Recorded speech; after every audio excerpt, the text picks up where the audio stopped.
Hello student, welcome once again to my chemistry channel Amazing Chemistry, and I am Dr. Rohit, a senior scientist by profession and an educator.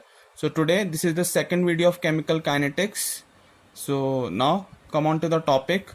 As I told you yesterday in my first video that from today onwards I am going to describe one by one topic in detail of chemical kinetics. Alright, so this is the first topic, that is what are the types of chemical reactions.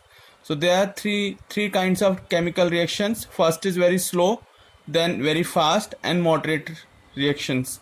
So here the term slow, fast and moderate is used for the rate of reaction, whether the reaction is very slow or reaction is very fast. So as far as first that I have written is very fast reactions. Some reaction which occur at a very fast rate, so rate of reaction is very fast. For example, that is the precipitation of AgCl on reaction of silver nitrate with sodium chloride. Alright, so this is the example of very fast reaction. Another one, very slow reaction. Some reactions are very slow. Example, rusting of iron. Yesterday also I spoke about this process, because rusting of iron may take place in 6 months to 1 year. So it is a very slow reaction process. Alright, and for rusting what is important? Moisture and air is very important for this process. And the third one, that is the moderately slow. Some reactions occur at a moderate step. In example is inversion of cane sugar and hydrolysis of a starch. Alright, okay. Now on the basis of number of steps also, reactions are of two types. Okay, so we can classify reactions on the basis of the number of steps reaction taking place. First is elementary reactions. The reaction that takes place in one step is known as elementary reaction. However, when a sequence of elementary reaction give us the product, the reactions are called complex reaction. Alright, so those reactions which occur only at a single step is known as elementary reaction. However, those reaction in which multiple steps takes place, that reaction give us the product, and the reactions are called complex reaction. Example, nitration of phenol, because it gives two types of, one is orthonitrophenol and second one is paranitrophenol. Now jump on to the next topic, that is what is rate of chemical reaction. So rate, as we all know that whenever we talk about rate means there is a change of something like reactant into product. So at what rate reactant gets converted into product, that is known as rate of reaction. So the rate of chemical reaction defined as the change in concentration of a reactant or a product per unit time. So what happens whenever a reaction gets started? So reaction get consumed up at a certain rate and the product gets formed. As soon as reaction gets consumed, a new product gets formed, and that conversion time with respect to, and the conversion rate with respect to time is known as rate of chemical reaction. It can be expressed in terms of rate of decrease in concentration of any one of the reactants. Suppose there are two reactants which are participating in the reaction. So we can say that the rate of decrease in the concentration of any one of the reactant is known as rate of chemical reaction. Alright.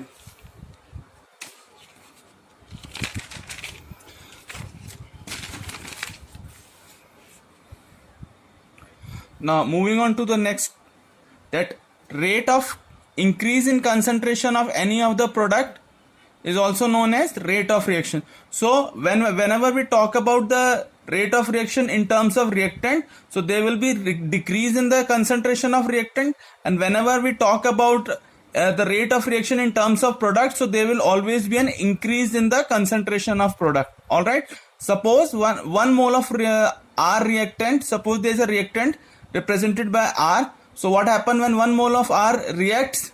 It produces 1 mole of P product. Alright, so initially we can consider that initial concentration of the reactant is R1 at certain time T1, and R2 is the concentration of reactant at time T2. Alright, so the delta T is equal to, that is change in time, is equal to T2 minus T1. Similarly, change in reaction concentration is equal to R2 minus R1. And as far as if we define in terms of product, so final concentration of product is P2, so delta P is equal to P2 minus P1. So rate of disappearance of R is equal to difference in concentration of R with respect to time. So decrease in concentration of R we can represent it with the help of delta R.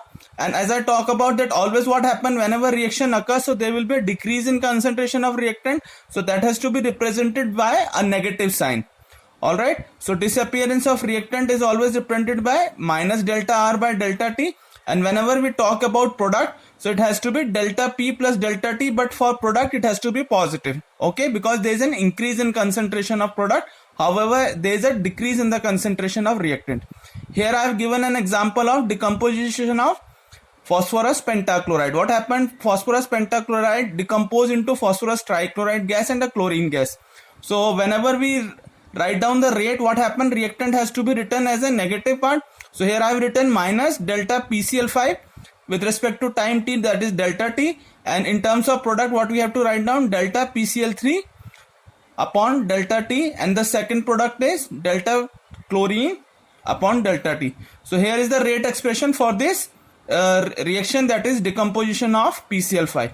Alright, so always remember the delta sign is used for a larger chain, however when we use D, it is used for a smaller chain. Alright, now coming on to the next topic, that is unit of rate of reaction. So the unit for the rate of reaction is concentration time inverse. So with certain time, how much there is a change in concentration, so the unit will be concentration time inverse, and concentration is like how much mole of reactant that has been dissolved in a liter of a solution. So if concentration is mole per liter, that this much of mole dissolved in this much of liter, so concentration, unit of concentration is mole per liter, and time is in second, so the unit of reaction is mole per liter per second. So this is the unit of rate of a reaction. Alright, so I think this much is very much clear, whatever I explained to you. Alright, now coming on to what is average rate of reaction. So the rate of appearance of a product or disappearance of a reactant over a long period of a time, then it is expressed as a average rate of reaction. Suppose there is a reaction which takes place at a very long period of time, so at that point of time what happens, we have to take a average rate of reaction. So whatever reaction that takes place at a very long period of time, so we always carried out average rate of reaction. So average rate of reaction is similarly, that is negative symbol delta R over delta T. Alright, so or we can write down in terms of product like plus positive delta P upon delta T. So equation first and equation second, these represent the average rate of reaction which depend upon the change in concentration of a reactant or product and time taken for that change. Alright, okay, now coming on to the next, that is instantaneous rate of reaction. This is the last topic of this video. So here I have explained rate of reaction may be expressed at a particular moment of a time. Such a reaction rate is called instantaneous rate of reaction. So for a particular point of time, if we take out the rate of reaction, that rate of reaction is known as instantaneous rate of reaction. Here also rate of instantaneous rate of reaction is equal to minus of dr over dt, or in terms of product it is dp over dt.